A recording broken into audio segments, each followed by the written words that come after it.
Is it true he saw the White Walkers? The White Walkers have been gone for thousands of years. So he was lying.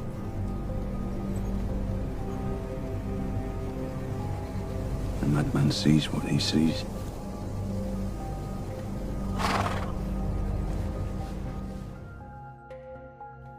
What's up, ladies and gentlemen? Welcome back for another Game of Thrones Season 8 outline video. I wanted to share something with you today that I am sure some of you will love and some of you will hate. Apparently, someone on Reddit made his own outline for how he thinks Season 8 will play out, and his outline has become very popular. In fact, it has pretty much gone viral at this point. Everyone has been talking about this the past couple days, and even Time magazine has written an article about this outline, so I figured I would read it here, then see what all of you have to say about this. The person who posted this on Reddit goes by the username TheTripleB. In case you would like to read it for yourself, I will put the link down in the description of the video, but I will read what he wrote word for word. Then I will give you a few of my own thoughts at the end of the video. Shall we begin? Jaime will convince at least a contingent, if not the entire Lannister army, to join him in going north. The combined armies go north and fight the army of the dead, defeating it, but at great cost. However, the Night King and his dragon are not there. But why?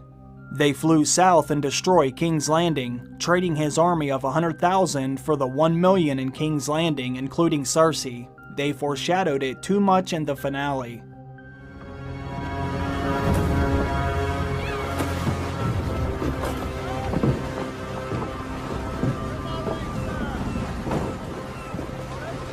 How many people live here? A million, give or take. There's more people than the entire north, crammed into that. Why would anyone want to live that way? There's more work in the city. And the brothels are far superior. Euron and the Golden Company arrive at King's Landing to a trap, where they are also killed and join the Night King's army. Daenerys finds out that she is pregnant. Bran and Sam keep Jon's parentage a secret after Dany and Jon declare they are getting married. Or they at least tell Jon, who doesn't have a chance to tell Dany before the end.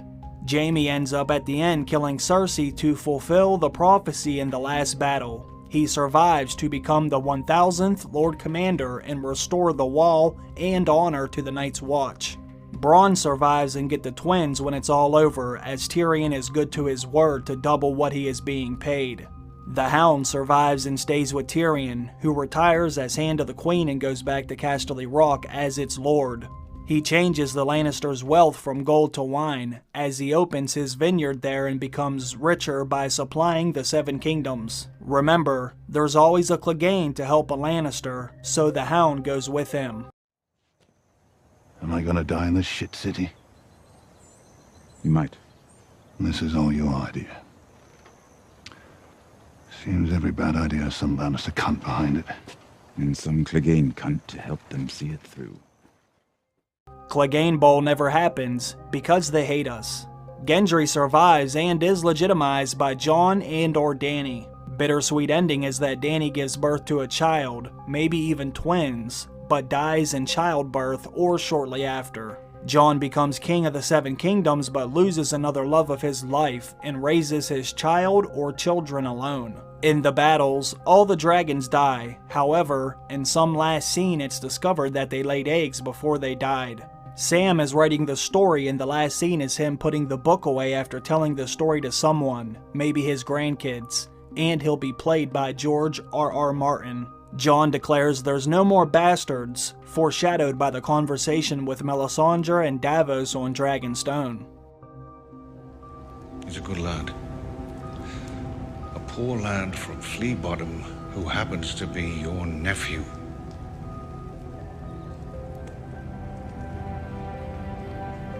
What is the life of one bastard boy against a kingdom? Everything. The boy must die. Gendry helps reforge Valyrian steel or works on dragonglass into weapons to help win the war. He is legitimized by Dany and/or Jon and ends up getting Storm's End. Arya is going to use that Valyrian steel dagger to save someone important from a White Walker, perhaps Sansa or Gendry. Jorah Mormont is either going to die or die. Sweet Robin somehow becomes a great fighter.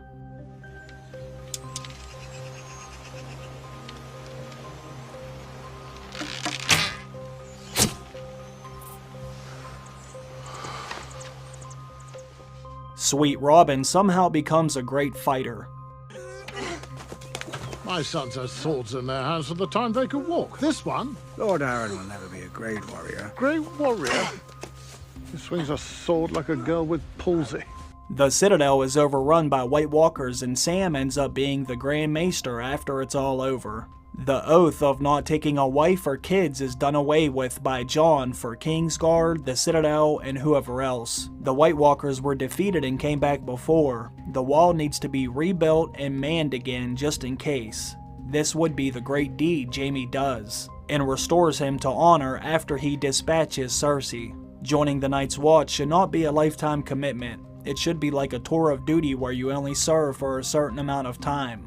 More people would sign up knowing it wasn't for life, but they could still get some glory. Alrighty then. First, I just have to say there are several things here that I do agree with, but there are also several things here that I disagree with. I do agree with what he said about Jaime. He is definitely heading north to Winterfell, and he may even try and gather up as many troops as he can.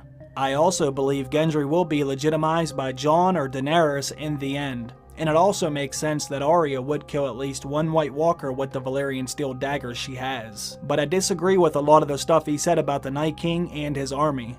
I do not think they will make it to the Citadel. I can see them being stopped way before that. I don't see the Night King raising all of King's Landing either. If the Night King turned 1 million people into whites, I don't see how any of them would survive an attack from a force of that size. There was something he did mention that I had never heard before, and I think it's a great idea. The Night's Watch should not be a lifelong commitment. It should be turned into a service like the military where you can sign up for a certain amount of time, maybe 2 to 4 years of service. That would certainly help with their numbers if people knew they could eventually retire or re-enlist if they chose to do so.